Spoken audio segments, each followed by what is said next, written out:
কেমন আছো? আশা করি তোমরা সবাই ভালো আছো, সুস্থ আছো। সবাইকে আমার রান্নাঘরে স্বাগত জানিয়ে আজ আমি তোমাদের সাথে একটি কুলের টক ঝাল মিষ্টি আচার রেসিপি নিয়ে হাজির হয়েছি। তাহলে চলো আর দেরি না করে এই কুলের টক ঝাল মিষ্টি আচার রেসিপিটি তৈরি করে নিই। কুলের টক ঝাল মিষ্টি আচার রেসিপিটি তৈরি করার জন্য এখানে আমি 500 গ্রাম শুকনো কুল নিয়েছি। শুকনো কুলটাকে ভালো করে জলে ধুয়ে তারপর 10 মিনিট জলেতে ভিজিয়ে রেখেছিলাম। 10 মিনিট হওয়ার পর কুলগুলোকে জল থেকে আমি উঠিয়ে নিয়েছি। আমি প্রথমে কুলের আচারের মশলাটা তৈরি করে নেব। এর জন্য এখানে আমি 4 ধরনের গোটা মশলা নিয়েছি 1 চামচ ধনে গুঁড়ো, 1 চামচ জিরে গুঁড়ো, 1 চামচ মৌরি গুঁড়ো, আর নিয়েছি 4টি শুকনো লঙ্কা। শুকনো লঙ্কাটাকেও আমি ছোট ছোট টুকরো করে কেটে নিয়েছি। এখন আমি শুকনো কুলাতে এই মশলাগুলোকে ভালো করে ভেজে নেব।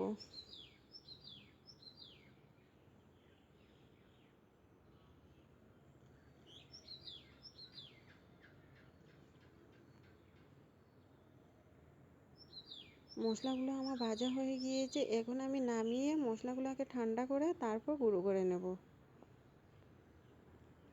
কড়াইতে দিয়ে দিলাম আমি 3 চামচ সর্ষের তেল। সর্ষের তেলটা গরম হওয়ার পর এর মধ্যে দিয়ে দেব পাঁচফোড়ন।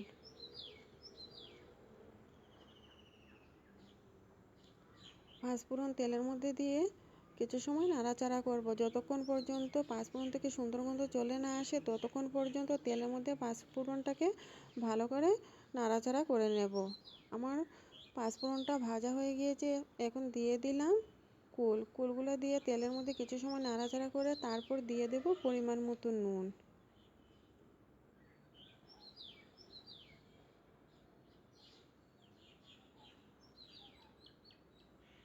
পরিমাণ মতো নুন দিয়ে দিলাম। এখন নুন দিয়ে আরও কিছু সময় কুলটাকে নাড়াচাড়া করে নেব।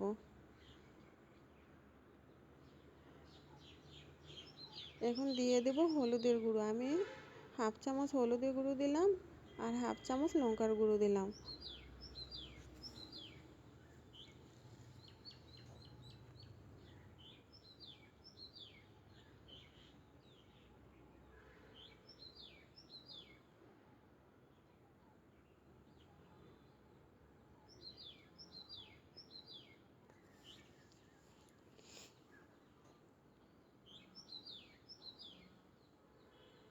এখন আমি গুড় দিয়ে দেব।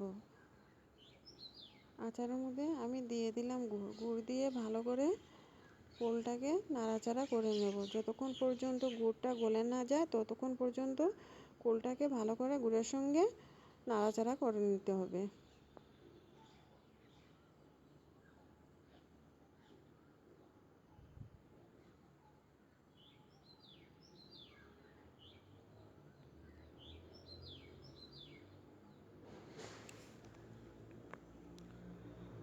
গুড়টা গলে গিয়েছে।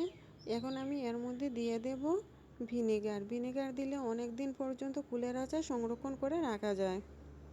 আমি এখানে দিয়ে দিলাম 1 চামচ ভিনেগার দিয়ে কুলটাকে ভালো করে নাড়াচাড়া করে নেব।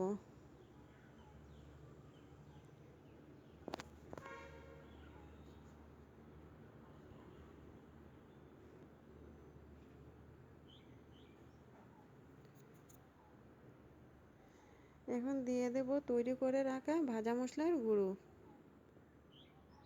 এই যে এখানে আমি ভাজা মশলাটাকে গুঁড়ো করে নিয়েছিলাম, দিয়ে দিলাম ভাজা মশলার গুঁড়ো। ভাজা মশলার গুঁড়ো দিয়ে কুলটাকে আমি 2 থেকে 3 মিনিট নাড়াচাড়া করে তারপর নামিয়ে নেব।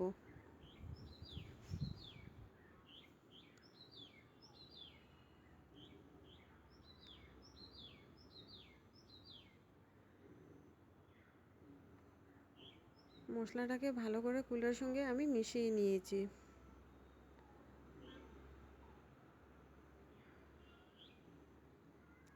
তৈরি হয়ে গেল আমার কুলের আচার রেসিপিটি। এই রেসিপিটি আপনাদের কেমন লেগেছে অবশ্যই আমাকে কমেন্ট করে জানাবেন। যদি আমার এই রেসিপিটি ভালো লেগে থাকে তাহলে একটি লাইক করবেন, কমেন্ট করবেন, আর প্লিজ আমার চ্যানেলটাকে সাবস্ক্রাইব করবেন। যারা এখনও আমার চ্যানেলটিকে সাবস্ক্রাইব করোনি প্লিজ আমার চ্যানেলটাকে সাবস্ক্রাইব করে নিও। আজ এতটুকু, আবার দেখা হবে নতুন কোনো রেসিপি।